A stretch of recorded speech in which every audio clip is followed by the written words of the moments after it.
한 주간 주님과 함께 승리의 삶을 사셨는지요?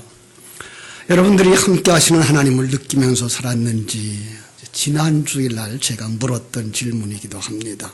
하나님이 바로 전능하신 그 하나님이 지금도 우리가 살아가는 삶의 그 현장에서 함께하고 있다고 하는 사실을 깨닫지 못한다면 그는 지난 주일 말씀처럼 양문 곁 베데스다 못가에 들어가 있음에도 불구하고 주님의 은혜를 받고 있음에도 불구하고 깨달아 알지 못하는 38년 된 병자와 같다 그랬습니다. 그러면서도 그들은 자기들의 그 신앙을 가지고 있다라고 하는 형식을 가지고 있어서 절기를 지키고 제사를 지키면서 살아가는 그들의 모습을 지난주에 말씀 그들을 유대인이라는 단어에다 담았다 그랬습니다. 그래서 요한복음 속의 유대인이라고 하는 말은 예루살렘에 살고 있으면서 그리스도의 복음을 반대하는, 한마디로 복음을 이해하지 못하는 종교적 지도자들, 선민의식에 사로잡혀 있으면서 할 것은 다 합니다. 종교적인 행사들, 성경이 말하고 있고 하나님이 요구한 것들을 다 지켜 행하는 데 불구하고 그 속에 담겨진 진리를 전혀 알지 못하는 자들, 그들을 유대인이라고 했습니다.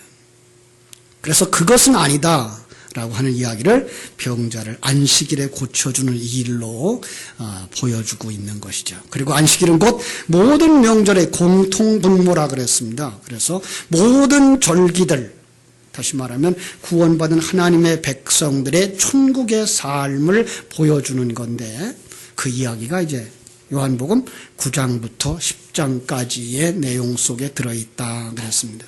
여러분 이렇게 이제 기본 바탕을 깔고 나서 성경을 읽으면 조금 더 쉽게 이해를 할 것입니다.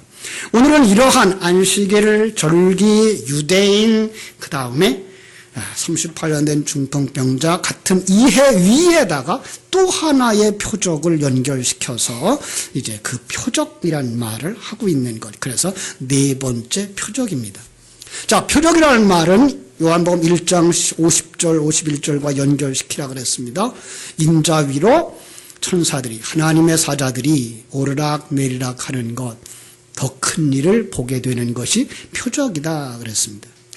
요한복음 6장을 여러분은 살펴본 적이 있습니까? 굉장히 길어요. 다른 성경들은 이렇게 한 20절, 한 이렇게 30절 되어 있는데 이건 71절로 되어 있어요. 그리고 표적이 두 개가 다 함께 묶여져 있어요. 그래서 이것은 열려진 눈을 가지고 보면 복음을 잘 이해할 수 있도록 해 주신 부분이에요. 그래서 여러분들이 요한복음의 6장의 내용을 구속적인 그 관점, 하나님의 은혜의 관점에서 잘 해석하시면 그 속에서 아주 하나님이 어떻게 우리를 구원하시는가를 보아낼 수 있을 좋은 부분이기도 합니다. 그 속에서 시간적인 배경, 그 다음에 표적에 일어나는 그 상황, 거기에 등장한 인물, 이것들을 우리가 살펴보면 놀라운 은혜를 발견하게 될 것입니다. 먼저 본문 밖에 있는 부분 한번 읽을게요. 15절. 그러면 예수께서 그들이 와서 자기를 억지로 붙들어 임금 삼으려는 줄 아시고 다시 혼자 산으로 가시니라. 자, 오병이어를 가지고서 그들에게 배불리 먹여주셨어요. 그래서 그들이 14절에 뭐라고 생각하죠? 이분이 세상에 오실 선지자다, 메시아다, 이분을 임금 삼았으면 좋겠다 하고 달려오는데 예수님은 그들을 버리고 떠나시는 이런 그림을 여기서 볼 수 있는 거예요. 자, 무리들이 왜 그렇게 떠났는지를 모르죠. 그래서 이제 다시 물어보니까 26절 예수님이 이렇게 대답하세요. 26절. 예수께서 대답하여 이르시되 내가 진실로 진실로 너희에게 이르노니 너희가 나를 찾는 것은 표적을 본 까닭이 아니요. 잘 보세요. 표적을 본 까닭이 아니요. 떡을 먹고 배부른 까닭이다. 난 그거 원치 않는다는 거예요. 그러니까 여기서 표적을 본 까닭이 아니다라는 말은 그때에 말한 그 표적은 어떤 걸까요? 그 표적에 담아준 진리의 내용을 모르고 그 표적이 일어난 것만 찾아서 오는, 다시금 우리에게 빵의 문제를 해결해주고 육신의 문제를 해결해 주고 이 땅에 다윗 왕국을 회복시켜 주실 임금으로 보고 있기 때문에 나는 너희들을 떠난 거다. 한마디로 얘기하면 너희들 속엔 내가 없는 상태야. 이 모습을 예수님이 떠난 그림으로 그려주고 있는 것입니다. 자, 주님은 여기 물고기 2마리, 보리떡 5개로 그들의 그 배불리 먹여주신 것을 뭘로 보여주신 거예요? 표적입니다. 다시 생각합니다. 표적이 뭐라고요? 요한복음 속에 있는 이 표적이라는 말 속에는 50절과 51절을 1장 51절과 51절과 연결시켜서 길이요 진리요 생명이신 예수 그리스도가 야곱의 꿈속에 나타났던 그 사닥다리처럼 통로가 되어지고 그 통로 위로 하나님의 백성들이 올라가는데 그 길이 어떤 길이에요? 길이요 진리요 생명이신, 다시 말하면 예수님의 십자가의 보혈로 얼룩진 그 길. 여기서 말하는 보혈도 역시 그냥 예수님이 십자가에서 흘린 그 피만 얘기하고 있는 게 아니라 예수라고 하는 인간이 이 땅에 올 때에 그 안에 담고 온 성자 하나님의 사역, 진리의 말씀, 그걸 통과해서 우리로 하늘나라에 올라가게 하시는 것, 이게 표적이라고 말씀을 했습니다. 자, 그렇다면 자, 표적을 예수님은 뭐라고 말씀했어요? 너희들이 표적을 본 까닭이 아니요 배부르기 때문이라. 표적을 본 까닭이 아니라고 말했어요. 그런데 6장 2절로 가보면 그들은 뭘 봤다 그러죠? 표적을 보고 왔다 그래요. 2절 보겠습니다. 큰 무리가 따르니 이는 병자들에게 행하시는 표적을 보았습니다. 네, 여기에서 이제 문제 하나 풀고 가야 돼요.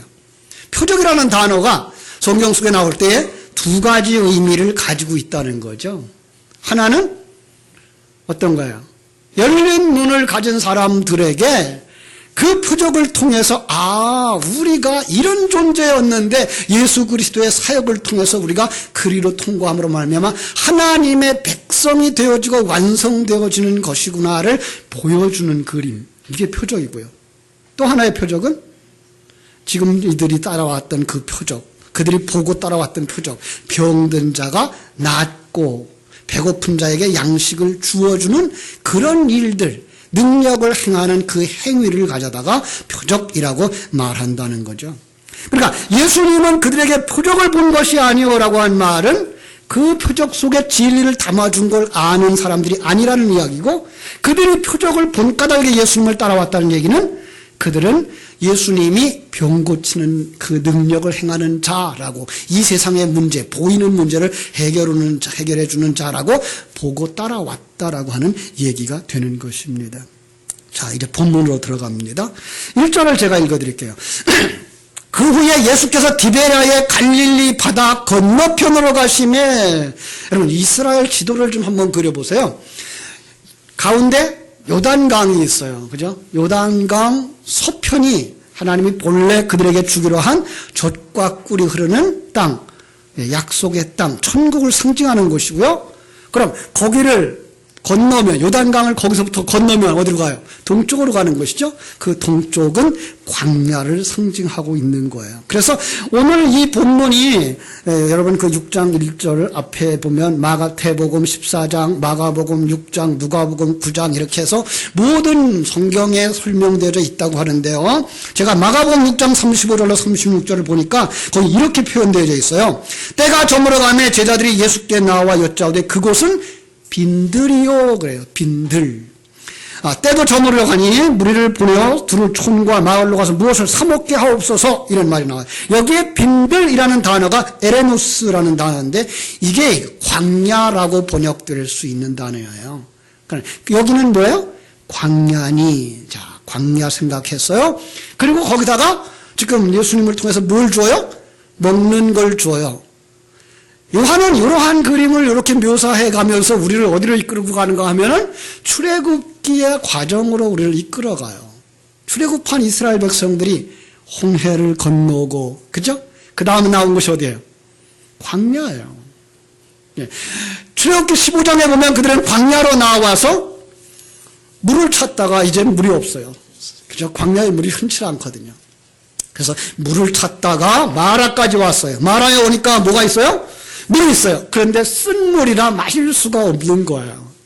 하나님이 그들에게 나무를 가르쳐 주셔서 한 나무를 그 물에 던졌더니 그 쓴 물이 단물로 변하여 마시게 됐어요. 자, 물의 문제는 해결됐습니다. 그런데 금방 또 문제가 생겼어요. 양식이 다 떨어진 거예요. 자, 그들이 불평하기 시작하는 거죠. 자, 그들의 불평을 생각하기 전에, 그들이 광야길에서 고난당하는 것 생각하기 전에 우리 한번 먼저 생각해야 될, 그들을 이끌어내고 광야까지 이끌고 있는 누구를 봐야 돼요? 하나님이에요. 이 부분을 우리가 놓치는 거예요. 그들이 광야에서 원망했던 이유도 바로 여기에 있는 거예요. 그죠? 그러나 그들은 이미 은혜 받은 자요, 기적을 체험하는 자요, 하나님의 공급하심을 맛보고 살아가는 자들인데 불구하고 그것이 보이지 아니했던 거예요. 아직도 뭐예요? 눈뜬 자들인데도 불구하고, 은혜 안에 들어온 자들인데도 불구하고 자기에게 주신 하나님의 은혜를 모르는 자들이 되어진 거예요. 지난주일 말씀처럼 은혜의 못가에 앉아 있으면서도 함께 하시는 하나님을 보지 못할 때 그들은 사람을 원망하고 환경을 원망하고 하나님을 원망한다고 그랬습니다. 여러분은 임마누엘 하신 그 하나님을 믿습니까? 어떤 하나님이셔요? 여러분을 죄악과 사망 가운데서 건져내신 하나님 믿습니까? 예, 여러분을 사랑하셔서 독생성자를 십자가에 내어주어서 우리 대신 저주를 받게 하신 그 하나님, 그만큼 우리를 사랑하시는 그 하나님이 우리의 목자가 되셔서 우리를 푸른 초장 맑은 물가로 인도하고 계시는 게 믿습니까? 지금 여러분의 삶이 바로 그 푸른 초장 맑은 물가로 가고 있다는 거예요. 이게 보여져야 되는 거예요. 그 사람이 눈이 열린 사람이에요. 그 사람 그 눈이 열려지지 않았으면 어떻게 된다고요? 그는 함께 하시는 하나님을 보지 못하고 일어나고 있는 현상만 보는 거예요. 예. 여러분들은 그 하나님과 함께함이 느껴져서 어떤 형편 속에서든지 하나님을 찬송하고 기뻐하는 자 되어지기를 주님의 이름으로 축원합니다. 요한은 그들의 상태를 들춰내는 지금 그림을 여기다가 그리고 있는 거예요. 5절 6절 제가 볼게요. 예수께서 눈을 들어 큰 무리가 자기에게 오는 것을 보시고 빌립에게 이르시되 우리가 어디서 떡을 사서 이 사람들을 먹이겠느냐 하시니, 이렇게 말씀하시면 친히 어떻게 하실지를 아시고 빌립을 시험하고자 하심이라 그랬습니다. 시험이었어요. 광야에서 양식의 문제를 가지고 시험한다. 어디서 본 내용이죠? 이스라엘 백성들이 광야에서 만나 가지고 살았던 것이 뭐예요? 시험당하는 상황이었다고요. 신명기 8장 16절 제가 읽어드릴게요. 네 조상들도 알지 못하던 만나를 광야에서 네게 먹이셨나니 이는 다 너를 낮추시며 너를 시험하사 마침내 네게 복을 주려 하심이었느니라. 말씀을 보면 광야에서 이스라엘 백성들은 하나님의 시험을 당했다고요. 그런데 그 시험에 통과했다 못했다? 못한 거예요. 빌립은 통과했다 못했다? 예, 지금 빌립이 그 제자들의 대표이기도 하고요, 거기 모여있는 군중의 대표이기도 한 거예요. 자, 그들에게 어떤 시험을 했어요? 이렇게 묻죠, 예수님이. 잘 보세요, 5절. 우리가 어디서 떡을 사서 이 사람들을 먹이겠느냐 그래요. 자, 여러분이라면 어떻게 대답하겠어요? 지금 저들이 밥을 먹어야 되는데 양식이 하나도 없어요. 그러면 어떻게 물어볼까요? 응? 어떻게 저들에게 양식을 줄까요? 어떻게 방법을 생각할 거예요. 그죠? 그런데 예수님은 방법을 생각하지 아니하시고 어디서 떡을 구할까를 물으시는 거예요. 아주 제가 더 쉽게 얘기를 할까요? 저들에게 줄 땅을 이 세상에서 구할까? 하늘에서 구할까예요. 이거는 사실은 그 당시 그들의 상황은 아니었죠. 그 당시 그들의 상황은 당장 배고프니까 뭐가 있어야 돼요? 세상에 빵이 있어야 돼요. 떡이 있어야 돼요. 양식이 있어야 돼요. 그런데 그걸 성경에 기록해서 우리에게 주실 때에는 바로 이러한 이야기들을 여기다 담아주신 거란 말이에요. 예. 자, 빌립은 예수님의 속내를 눈치채지 못하고 여전히 걱정합니다. 그들에게 먹이려면 얼마큼의 양식이 필요하다고요? 200데나리온. 여러분 생각해 보세요. 그들이 5,000명이었대요. 남자만 5,000명. 그러면 여자까지 합치면 배는 됐겠죠. 그죠? 어린아이들 어른까지 합치면 적어도 2만 명은 됐겠죠. 그죠? 2만 명이 5,000원짜리 비빔밥을 한 그릇 먹어도 얼마가 들어갈까요? 계산 빨리 해보세요. 100만 원은 들어가야 돼요. 그죠? 지금 양식이 없어요. 그런데 그만큼 많은 양식이 있어야 되는데 보리떡 5개, 물고기 2마리. 이게 무슨 그들에게 어디다 갖다가 주겠습니까? 하는 그런 이야기가 되는 거죠. 자, 그런데 이 시험은 모든 사람들은 다 불합격하게 돼 있어요. 성경 속에 합격하신 분이 한 분 계셔요. 마태복음 4장에 보면은 예수님이 성령의 이끌림을 받아서 광야에 가서 40일을 금식하고 굶주렸을 때 사단이 나타나서 시험을 합니다. 이 돌을 떡이 되게 해서 먹으라. 뭐라고 대답했어요? 사람이 떡으로만 사는 것이 아니요 하나님의 입으로 나오는 모든 말씀으로 살 것이니라. 여기서 말하는 떡은 육신의 양식을 말하는 것이고 하나님의 입으로 나오는 모든 말씀은 생명의 말씀, 진리의 말씀을 의미하는 거예요. 여러분, 이 세상에 살아가는 모든 사람들 먹어야 사는 것 사실입니다. 그러나 하나님의 백성들이 사는 방법은 그것만 가지고 사는 것 아닙니다. 그것만 가지고 살면 세상 사람들과 다를 바 없이 세상에 살다가 자기 수명을 다 살고 끝나면 지옥에 가는 것입니다. 하나님의 백성들은 거기에 하나님의 입으로부터 나오는 생명과 진리의 말씀을 먹어야 사는 것입니다.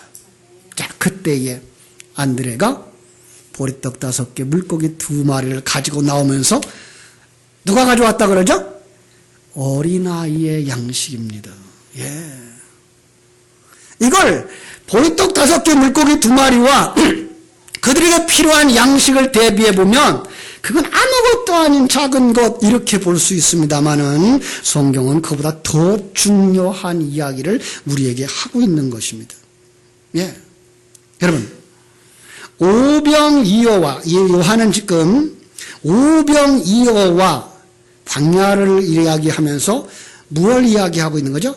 만나를 연결시키는 겁니다. 여러분, 제가 성찬식을 하면서 이런 설명을 해드린 적이 있어요. 그 만나는 뭐라고요? 예수님의 살과 피를 상징하는 것이기 때문에 바로 이것은 양식은 곧 오병이어를부터 만나를 거쳐서 예수님의 살과 피 그리고 진리의 말씀으로 들어가는 거예요. 그래서 그것이 바로 어린아이의 양식이었던 거예요. 자, 그러면 이제 어린아이를 설명해야 되죠. 어린아이, 그때의 그 도시락을 하나 가지고 나온 애는 어린아이가 맞습니다. 그런데 성경 속에서 어린아이는 누굴까요? 거듭난 하나님의 백성들을 상징하는 이름이 어린아이입니다. 자, 마태복음 18장 3절에 보니까요, 이르시되 진실로 너희에게 이르노니 너희가 돌이켜 어린아이들과 같이 되지 아니하면 결단코 천국에 들어가지 못하리라 그랬어요. 마가복음 10장 14절은요, 예수께서 보시고 노하시고 이르시되 어린아이들이 내게 오는 것을 용납하고 금하지 말라. 하나님의 나라가 이런 자의 것이니라. 단순하고 말 잘 듣는 그런 아이들이 아니라 여기서 말하는 어린아이는 완전히 어머니 아버지에게 의존하지 않으면 생존할 수 없는 어린 생명을 이야기하는 거예요.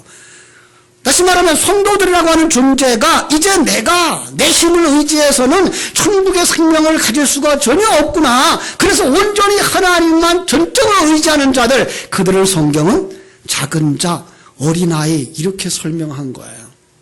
자, 그러면은 그 어린아이 성도의 양식은 무엇이어야 되는 거죠? 하나님의 생명의 말씀. 그렇게 되는 거예요. 그래서 어린아이가 가지고 나온 그 보리떡 5개, 물고기 2마리는 바로 생명의 말씀이 상징이 되는 거예요. 그래서 놀라운 건 그 어린아이가 그 좋은 걸 내놓고 그죠? 칭찬받았다는 얘기도 없어요. 보상해줬다는 얘기도 없어요. 왜 그래요? 그건 하나님이 그에게 주셨던 그 생명과 진리의 말씀이었기 때문에 그런 거예요. 그렇습니다. 성도들은 이 양식을 늘 먹고 사는 사람들입니다. 믿습니까? 예, 우리가 성찬식 때 말씀을 드렸습니다마는 예수님이 우리들을 위하여 살과 피를 찢어주셨을 뿐만 아니라 그것은 피동적입니다. 그래서 가능하다면 성찬식 때에 집례하는 목사님 혹은 장로님들이 그 떡을 성도들의 입에 넣어주는 게 정상입니다. 왜냐하면 그 생명의 양식은 내가 집어먹을 수 있는 양식이 아니고 하나님이 주셔야 먹을 수 있는 양식이기 때문에 그렇습니다. 그리고 설교 말씀 역시 여러분들이 골라서 듣는 게 아니라 강단에서 주시는 말씀을 피동적으로 받게 되어져 있는 것이 바로 생명의 말씀이기도 합니다. 여러분, 그것이 정신적으로 또 마음으로 위로를 받을 수도 있습니다. 그러나 거기서 그치면 광야에서 만나를 먹고도 그 만나의 이유를 알지 못한 사람들과 다를 바가 없는 것입니다. 성도는 한 걸음 더 나아가서 그 속에서 생명의 양식을 받아야 되는 줄로 믿습니다. 하나님의 일하심, 그걸 볼 수 있어야 돼요. 자, 금방 우리 서론에서 우리가 인사를 할 때 하나님이 한 주간도 당신과 함께 하심을 믿습니까? 라는 말씀을 나눴어요. 여러분, 이건 지식으로 가지고 있어서는 아무 소용이 없습니다. 여러분들이 삶의 현장에서 정말로 하나님이 나와 함께 하신다는 것이 누려져야 됩니다. 그가 하나님의 생명을 가진 자들입니다. 설교는 그것이 누려지도록 여러분들에게 계속해서 가르쳐 준 겁니다. 그 상황도 하나님이 여러분과 함께 하시는 상황입니다. 그 상황도 하나님이 여러분을 만드시는 상황입니다. 예. 그래서 그 속에서 우리는 정말 기뻐할 수 있는 사람들이 되셔야 합니다. 항상 기뻐하는 자들. 그 사람만이 범사를 헤아려 감사할 수 있는 자가 되는 것입니다. 세상 사람들이 볼 때에는 어리석습니다. 그런 것 가지고 어떻게 좋아하니? 그런 상황에서 어떻게 감사할 수 있니? 라고 말할 수 있습니다. 그러나 우리는 압니다. 하나님, 나를 사랑하시는 그 하나님이 나와 함께 계시는 것을 믿습니다. 그 하나님이 나를 만들어 그리스도의 신부로 하나님의 성전으로 흠과 티가 하나도 없는, 자기를 주장하고 자기의 욕망을 내세우는 것이 하나도 없는 온전한 깨끗한 성전이 되어질 것을 만들어가는 것을 믿습니다. 그렇습니다. 그러하지 못하다면 오늘 우리가 앞에서 읽었던 14절과 15절의 상황이 빚어지고 마는 겁니다. 다시 한번 볼까요? 그 사람들이 예수께서 행하신 이 표적을 보고 말하되 이는 참으로 세상에 오실 그 선지자라 하더라. 그러므로 예수께서 그들이 와서 자기를 억지로 붙들어 임금으로 삼으려는 줄 아시고 다시 혼자 산으로 떠나가시니라. 그들은 무엇을 본 사람들이에요? 기적을 베푸는 그 표적만 본 사람들이에요. 껍질만 본 사람들이에요. 예수님 그들 속에 없다는 거예요. 그게 그림으로 그려져서 그들을 피하여 가시는 예수님으로 이렇게 그려지고 있는 것입니다. 그렇다면 그 오병이어 속에서 배불리 먹은 사람들, 여러분 그것이 어린 생명들의 양식, 하나님의 자녀의 양식이라는 그림이 또 하나 힌트 되어지고 있는 거 가르쳐 드릴까요? 떡을 다 먹고 부스러기를 거두었습니다. 몇 바구니? 12바구니입니다. 12는 하나님의 아들의 숫자입니다. 하나님의 아들들의 양식인 것입니다. 그걸 배불리 먹은 사람들은 어떻게 살아갈까요? 요한계시록으로 가서 읽어드릴게요. 7장 14절로 17절. 내가 가로되 내 주여 당신은 알리이다 하니 그가 나더러 이르되 이는 큰 환난에서 나온 자들인데 어린 양의 피에 그 옷을 씻어 시게 하였느니라. 그러므로 그들이 하나님의 보좌 앞에 있고 또 그의 성전에서 밤낮 하나님을 섬기매 보좌에 앉으신 이가 그들 위에 장막을 치시리니 저희가 다시 줄이지도 아니하고 목마르지도 아니하고 이것입니다. 하나 아무 뜨거운 기운에 상하지 아니할지니 이는 보좌 가운데 계신 어린 양이 저희의 목자가 되어서 생명수 샘으로 인도하시고 하나님께서 저희 눈에서 모든 눈물을 씻어 주실 것임이로라 말씀합니다. 어린 양의 피에 그 옷을 씻어 입게 된 자들. 여러분, 생명의 양식이라는 거 먹고 배부르는 것만이 아니라 그거 진리의 말씀으로 우리가 자기가 주인 되었던 부분을 씻어내는 깨끗이 씻겨진 의의 옷을 입게 되는 것이고요. 그들이 하나님 보좌 앞에 있고 하나님의 장막이 그들 위에 있고 그들에서 그들은 줄이지도 아니하고 목마르지도 아니한 하나님의 그 풍성함을 누리게 되는 줄로 믿습니다. 어린아이가 들고 나오는 양식은 이 세상의 떡이 아닙니다. 우리를 만족해 하고 배부르게 하는 것은 하나님의 말씀이어야 한다고 말씀하고 있는 것입니다. 그리고 하늘 생명을 가진 자는 목마른 사슴이 시냇물을 찾듯 진리를 찾아 나서게 됩니다. 요즘 이렇게 한국에 들어와서 많은 사람들을 보면서 야, 잡수시는 거에 대단히 신경 많이 쓰는구나. 특별히 우리 여자분들 우리 목사님들 이렇게 만나다 보면 그 식사하고 맛있게 먹었던 장소들을 얼마나 그렇게 잘 찾아다니시는지. 밥 한 끼 먹으려고 자동차 타고 1시간 가는 건 보통. 여러분, 그래도 저녁 때 되면 또 뭐 잡수시는데 그 짧은 시간을 채우기 위해서도 1시간을 멀다 하지 않고 가요. 여러분, 정말 영원히 사실 그 생명의 말씀을 위하여서는 여러분 얼마나 시간을 투자하시나요? 세상의 정보를 들으려고는 컴퓨터 앞에서, 텔레비전 앞에서 1시간, 2시간, 3시간이 순식간에 지나가요. 그런데 생명과 진리의 말씀을 듣는 그 순간은 반 시간 더 길어요. 여러분, 정말 우리는 진리의 말씀에 목마른 자인가 아닌가 다시 한번 살펴보아야 되고, 무엇을 삶의 원동력으로 삼아서 살아가는 자들인지 다시 한번 살펴보시고, 나는 정말 예수 그리스도가 나누어준 그 보리떡 5개, 물고기 2마리로 배부른 자인가 살펴보면서 매일매일을 진리 가운데 살아가기를 주님의 이름으로 축원합니다. 기도하겠습니다.